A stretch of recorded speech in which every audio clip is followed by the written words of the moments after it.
तो क्या आया, वह वरिया नेशते प्रश्न क्रतुलोक हितो नृपा, तुमने जगत कल्याण के लिए प्रश्न किया है जो हो। क्योंकि परीक्षित महाराज ने ये थोड़ी कहा कि मेरी मृत्यु 7 दिन में होगी, मुझे क्या करना चाहिए।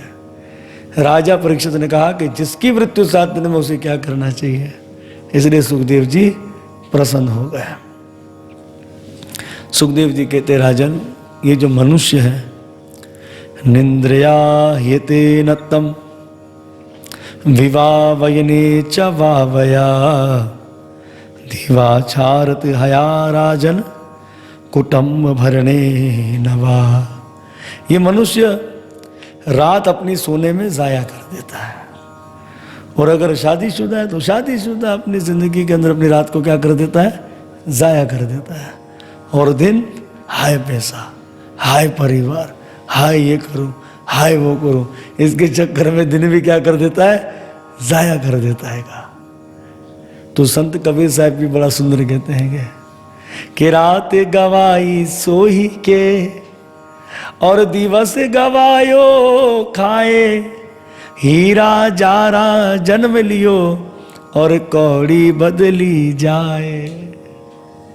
ये हीरे जैसा मानव शरीर हमें मिला है, बड़े भाग्य से मिला है, तो क्या करते थे, जाया कर देते। हे राजा परीक्षित, जिन परिवार को पालता है उनकी मृत्यु अपने नेत्रों से देखता है कि हमने इनको कितना पाला पोसा, ये संसार से चले गए, तो हमारी भी यही दशा होने वाली है। फिर भी वैराग्य धारण नहीं करता।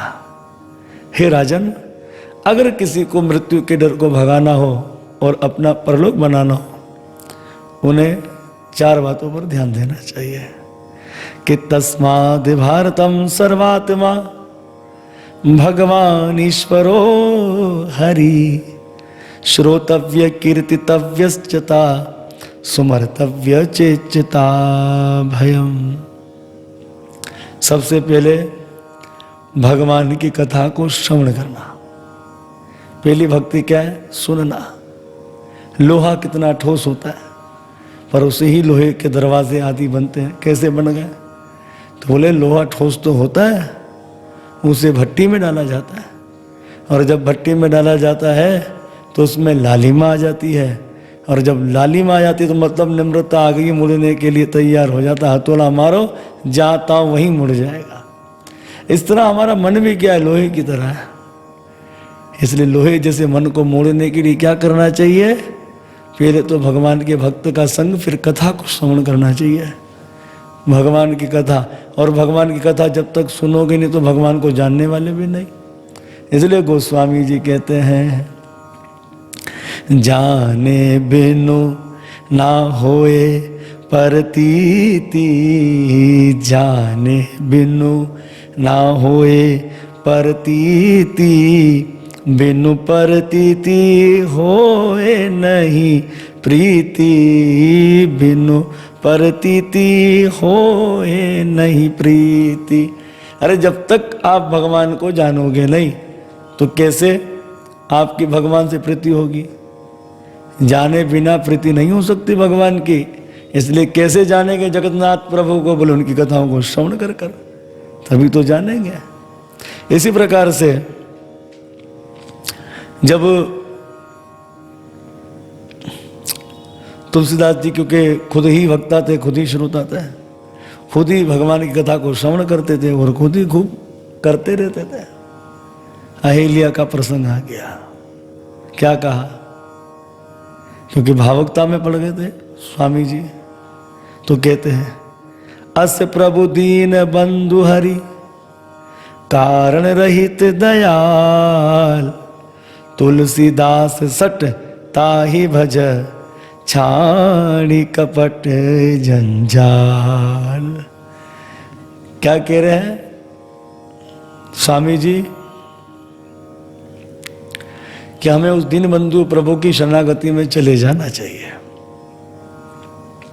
और जब हम उस दीन बंधु दया के सागर प्रभु की शरणागति में चले जाएंगे तो फिर हमें जगत की जंजाल में क्यों फंसना।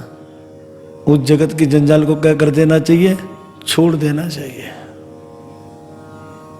इसलिए कहते हैं अपने मन को कह रहे हैं, पाही न कही गति पतित पावन, राम भज सुन सट मना। हे सटमन, अपने मन को डांट रहे हैं, हे सटमन तू भगवान की लीलाओं को सुनकर बड़ा भावुकता में रोने लग जाता है, पर जहाँ वो कथाओं का असर खत्म हो जाता तो फिर वही कुकर्म में लग जाता है। वो कहते ना कि घर में हुई खटपट, चल बाबा के मठ पर। पति पत्नी में झगड़ा हुआ तो पति देव कह रहे, अच्छा तो हूँ जाए रही सो, तुम्हें क्या जाए रही सो, बोले हूँ महात्मा ने पास जाए रही सो। पर हुआ क्या, पत्नी जी से खूब झगड़ा हुआ, बस स्टैंड पर गए, वो टिंकू तो बिना रहता ही नहीं मेरा। तो पुनः लौट कर आ गए, पत्नी जी ने पूछ लिया, हाँ भाई आप तो महात्मा के पास जा रहे थे, छोड़ छाड़ कर। बोले तेरे चक्कर में थोड़ी आया, टिंकू के चक्कर में आया हूँ।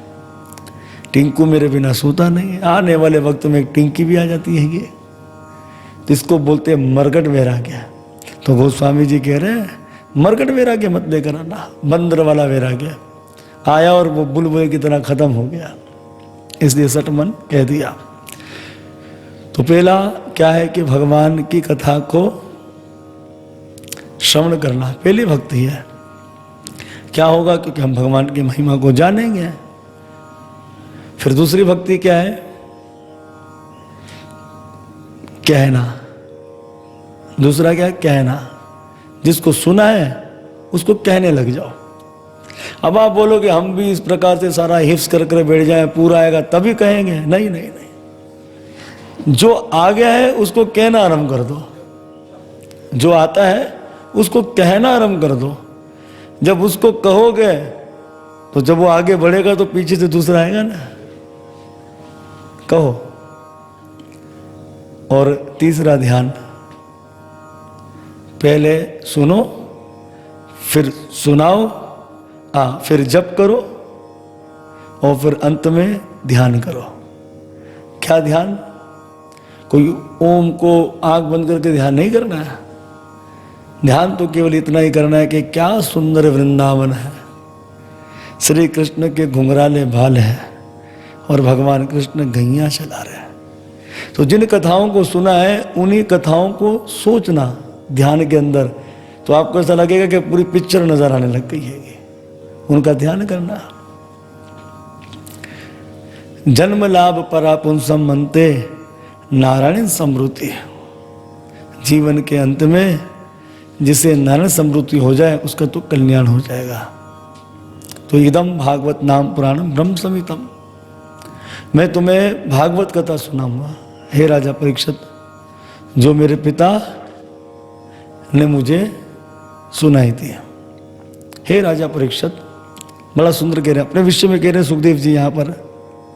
परनिष्ठितो निर्गुण्यम उत्तम श्लोक लीलया ग्रहित चेता राजस्यम आख्यानम यदीतवा। मैं निर्गुण निर्विशेष निराकार के चक्कर में लगा था, अपने मुख से कह रहे हैं।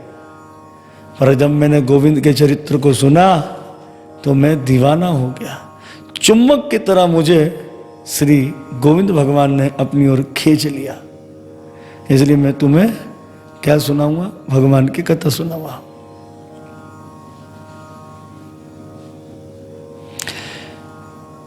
इसी प्रकार से परीक्षित महाराज जी ने कहा हमारे तो 7 दिन है प्रभु। तो सुखदेव जी ने कहा 7 दिन तो बहुत है, जिसको अपना परलोक बना लो उसके लिए 1 मुहूर्त 45 मिनट भी बहुत है। तो राजा खटवांग का चरित्र बताते हैं। इक्ष्वाकु वंशी थे ना राजा खटवांग। एक समय स्वर्ग पर किसने हमला कर दिया, दैत्यों ने। सारे देवता अयोध्या आए। उस समय अयोध्या के राजा कौन थे, राजा खटवांग। राजा खटवांगू को कहा कि महाराज आप जो है वो हमारी ओर से युद्ध कीजिए और दैत्यों को भगाइए। राजा खटवांग ने कहा शरीर नाशवन है, आज नहीं तो कल जाना ही है, और इस शरीर से तुम्हारे कोई काम आ जाए तो अहोभाग्य। राजा खटवांग गए और उस समय युद्ध किया, सारे दैत्यों को स्वर्ग से मारकर भगा दिया। अब राजा खटवांग देवताओं से विदा लेने लगे तो इंद्र ने कहा आप हमसे वरदान मांग लीजिए। खटवांग ने कहा कर लो बात, मैंने इनका राज्य दिलाया, मन में कह रहे हैं, सोच रहे हैं, और ये मुझे कह रहे हैं कि आप वरदान मांग लीजिए। अब इंद्र देवता था, देवराज इंद्र ने राजा खटवांग की मन की बात को जान लिया। तो देवराज इंद्र ने कहा, राजन तेरे मन में जो चल रहा है वो हमने जान लिया, क्योंकि देवता भूत भविष्य वर्तमान को जानने वाले हैं। खटवांग जी हैरान हो गए। अच्छा तो ये बताओ तो हम कब मरने वाले हैं? बोले 45 मिनट में मरने वाला हैगा। उस समय राजा खटवांग ने कहा, ठीक है आप ऐसा मुझे विमान दो जो पलक झपक मुझे अयोध्या पहुंचा दे। कहाँ पहुंचा दे? मृत्यु लोक। जो आनंद इस मृत्यु लोक में वो स्वर्ग आदि में भी नहीं है। जो आनंद यह है, इधर तो लोग बोलते हैं हम स्वर्ग में चले जाए, आप तो स्वर्ग के अंदर ही थे, लेकिन आपने स्वर्ग नहीं मृत्यु लोक को चुना। अब उन्हें विमान दे दिया, देवता लोग अब विदाई कर रहे हैं, पर राजा खटवांग गए हैं। बड़ी तेज गति से विमान चलने वाला था। अयोध्या गए, सरयू में स्नान कर कर बेटे को राजगद्दी पर उठाया। उसी विमान पर अब भगवान के धाम की ओर जा रहे और अब देवता उनके स्वागत के लिए खड़े हैं। गदगद हो गए श्री परीक्षित महाराज जी। सुखदेव गोस्वामी जी ने ये चरित्र क्यों बताया कि राजा परीक्षित के मन में जो भय है कि मेरा 7 दिन में क्या होगा, इसका भय दूर हो जाए। जैसे कि डॉक्टर 2 प्रकार के होते हैं। एक डॉक्टर बोलता है इतना पेट फाड़ना पड़ेगा, इतनी महंगी दवाइयाँ आएगी, इतने दिन तुमको हॉस्पिटल में रहना पड़ेगा, तब तुम ठीक होगे। बताओ, मरीज ऐसे बीमार हो जाए। और कुछ डॉक्टर, अरे कुछ भी नहीं हुआ साहब, इतना सा काटेंगे, अरे भेज देंगे आपको, मरीज ऐसे सही हो जाए। तो उन्हीं डॉक्टरों में हमारे सुखदेव गोस्वामी जी, अरे क्या 7 दिन बहुत है, 45 मिनट में परलोक बना सकते हैं। बोलो वैष्णवा ठाकुर की जय। अब महाराज परीक्षित महाराज जी ने भगवान के ध्यान के विषय में पूछ लिया, तो बड़ा सुंदर श्री सुखदेव जी ध्यान के विषय में बता रहे हैं। जितासनो जित श्वासो जित संघो जितेन्द्रिय स्थूले भगवतो रूपे मन संधार यह विद्या। हासन को जीतना है। आसन पक्का नहीं तो ध्यान यहाँ वहाँ तहाँ होने लग जाएगा आसन। और दूसरा श्वास को जीतना है। जब हमें गुस्सा आता तो श्वास छोड़ो आने, ऐसे सांस तेज चलने लग जाता है। और जित संघो, अरे अपना संगी एक को बनाओ। जब राम जी हमारे सब कुछ है, राम जी की शरणागति में आ गए तो क्या जरूरत है किसी और के पास जाने की साहब। पर हमारे यहाँ ऐसा नहीं है। गए थे राम जी की शरणागति में, राम जी से काम नहीं चला तो भाग गए किसी और के पास।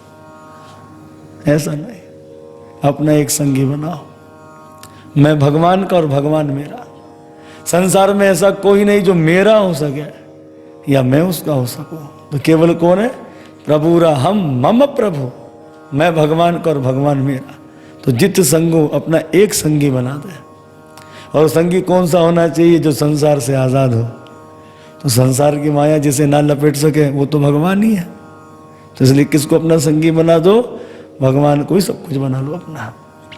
और अंत में जितेंद्रिय, आँख कान नाक आदि इसे काबू करना सीख लो। जितेंद्रिय इसलिए कहते हैं कि देखना इन इंद्रियों के न घोड़े भगे, इनमें हरदम ये संयम के कोड़े पड़े। अपने रथ को सुमार्ग लगाते चलो, कृष्ण गोविंद गोपाल गाते चलो। जितेंद्रिय हो जाओ। बड़ा सुंदर भगवान के स्वरूप के विषय में बता रहेंगे। पाताल भगवान का तलवा, रसताल एड़ी और पंजे, महाताल ये ठिकने नीचे के नहीं पैरों के नीचे होते हैं क्या, और तलातल पिंडिया है, सूतल घुटने और वितल अतल दोनों जंघा। तो ऐसे भगवान का ध्यान किया जाता है। कहाँ से? नीचे चरणों से। छाती स्वर्गलोक है विराट भगवान की, गला महालोक है, मुख जनलोक है, भुजाएं इंद्र आदि देवता है, और जो 10 दिशा है वो क्या है? भगवान के कान हैं। शब्द श्रवण इंद्रिया, मुख अग्नि है विराट भगवान का, नेत्र सूर्य है, और पलके दिन और रात है, पांव जल है, दाढ़े यम है, दांत